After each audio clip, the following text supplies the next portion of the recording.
ఐదేళ్లకొకసారి ప్రభుత్వాలు మారుతున్నా గిరిజనుల కష్టాలు మాత్రం తీరడం లేదు. వారు ఓటింగ్కు దూరంగా ఉంటున్నారని ఏమో కానీ ప్రభుత్వాలు వారిపై వీసమెత్తు కూడా కనికరం చూపించడం లేదు. కొన్ని గిరిజన ప్రాంతాల ప్రజలు ఓటింగ్కు దూరంగా ఉండటానికి అక్కడ వారికి రవాణా సౌకర్యాలు లేకపోవడమే మొదటి కారణం. సరైన రోడ్లు, విద్యా వసతులు, వైద్యం లేకపోవడంతో వారు నేటికి నానా అవస్థలు పడుతున్నారు. ఎవరైనా మంచం పట్టినా, మరణించినా వారిని ఆసుపత్రికి తరలించాలంటే కాలినడకన కిలోమీటర్ల మేర నడవాల్సిన దుస్థితి నేటికి నెలకొనడం నిజంగా విడ్డూరంగా ఉంది. తాజాగా విజయనగరం జిల్లా గండ్యాడ మండలం కొండపర్తికి చెందిన రాజారావు అనే వ్యక్తి అనారోగ్యం పాలై చికిత్స పొందుతూ మృతి చెందాడు. అయితే ఆసుపత్రికి ఎలాగోలాగా చేరుకున్నారు కుటుంబ సభ్యులు. మృతదేహాన్ని స్వగ్రామానికి తీసుకెళ్లేందుకు సరైన రోడ్డు మార్గం లేకపోవడంతో ఒక కర్రకు దుప్పట్లతో కట్టి 7 కిలోమీటర్ల కాలినడకను తీసుకెళ్లారు. గతంలో కూడా ఇలాంటి ఘటనలు ఎన్నో మార్లు జరిగాయని, అయినా ప్రభుత్వాలు పట్టించుకోవడం లేదని గిరిజనులు వాపోతున్నారు.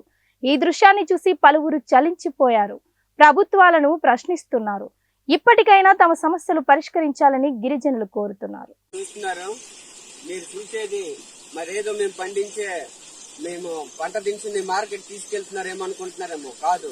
ఎందుకంటే డీకేపర్తి పంచాయతీలో రహదారి లేక, బల్లుల మార్గం లేక, మరి మేము హాస్పిటల్లో చేరుకోలేక ఇలాగా ఒక్కొక్కరిని ఆ చనిపోయే వ్యక్తిని డోలి మూతలు కట్టి 7 కిలోమీటర్ల దూరం నుండి మేము తీసుకురావడం జరుగుతుంది.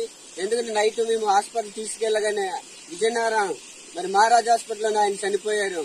రాత్రి 1 గంట సమయంలో మేము తీసుకొచ్చి 7 కిలోమీటర్లు మోసుకొని తీసుకురావడానికి మాకు టైం పట్టింది.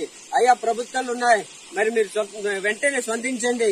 ఎందుకంటే మరి ఈ మార్మూల గ్రామానికి ఒక ఎస్టీ గిరిజన గ్రామము.